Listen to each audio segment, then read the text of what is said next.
How does a simple kitchen chair, left untouched in a quiet farmhouse, become a symbol of terror? On August 21, 1955, the Sutton family's world changed forever.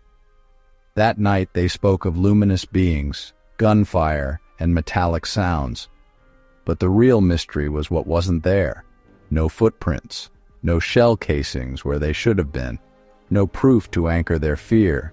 The evidence was absence, a void. The story is not about an invasion, but an unraveling of reality. When terror leaves no trace, the mind is left to question itself. The Suttons described creatures that floated, that defied gravity, and when shot, made a metallic clang but scurried away unharmed. The laws of physics seemed suspended for one night in Kentucky. Without evidence, their story drifts into the realm of pure experience, a psychological event as much as a physical one. The chair remains, a silent witness to a story the universe refuses to confirm.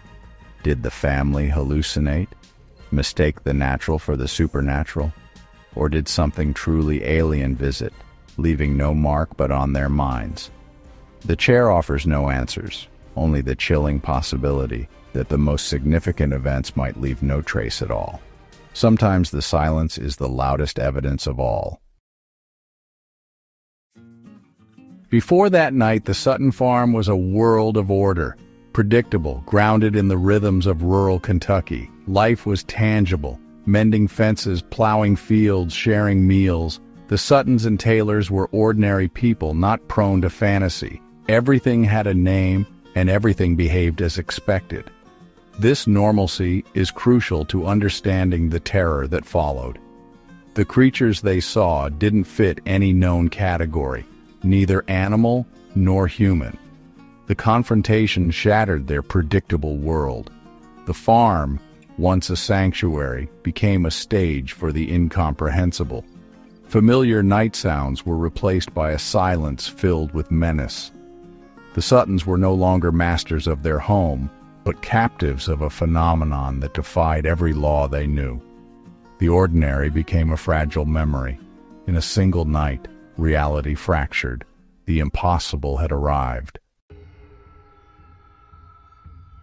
The rupture began with something small, a light in the sky. Billy Ray Taylor stepped outside for water and saw a bright object descend into a nearby gully. It wasn't a meteor. It felt close, unsettling.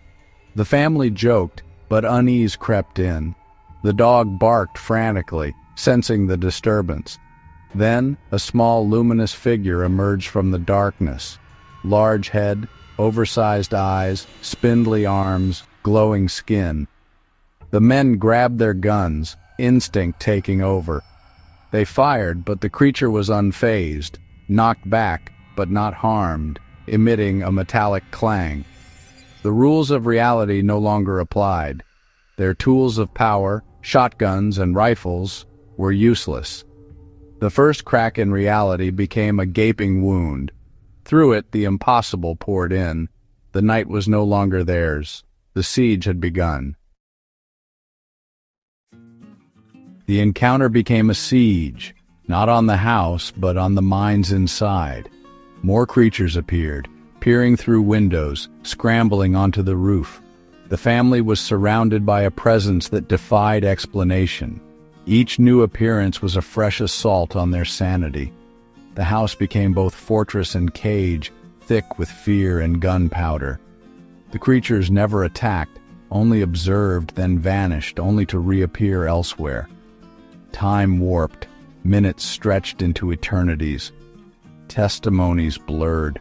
How many creatures? What did they see? What was real? Finally, as the appearances lessened, the family fled to the Hopkinsville police station, desperate for validation.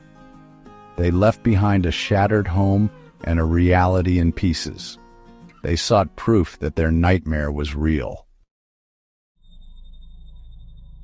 At the police station, the Suttons' terror was undeniable. 11 people, shaken and frantic, described the same impossible events. Police and military descended on the farm, finding bullet holes, shattered windows, and chaos. But there was no sign of an antagonist, no footprints, no marks, no bodies. The evidence pointed in two directions. Something happened, yet nothing did. Shell casings confirmed the family's actions, but the creatures remained a ghost story. One officer saw a strange light, but it explained nothing. The official investigation ended with a shrug, unexplained. The family's terror was validated by bullet holes, but invalidated by empty fields.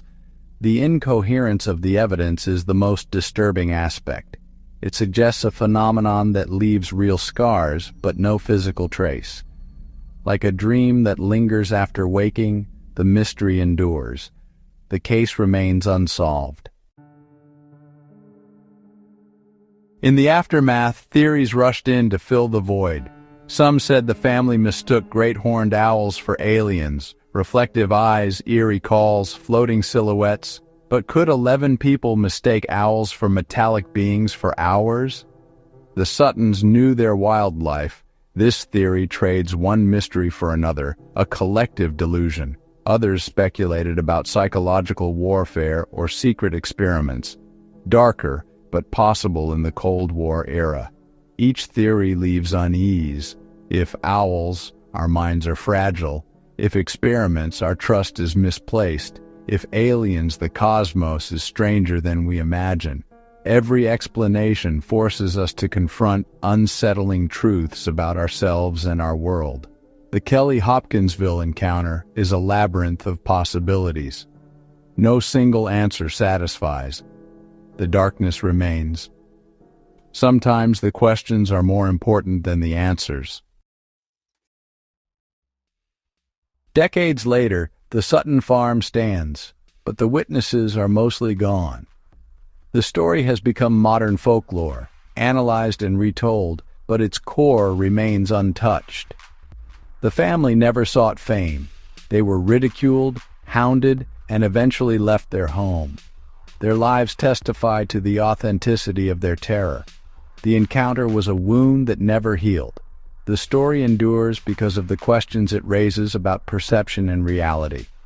An event can be subjectively real, enough to provoke fear and violence, while remaining objectively unproven.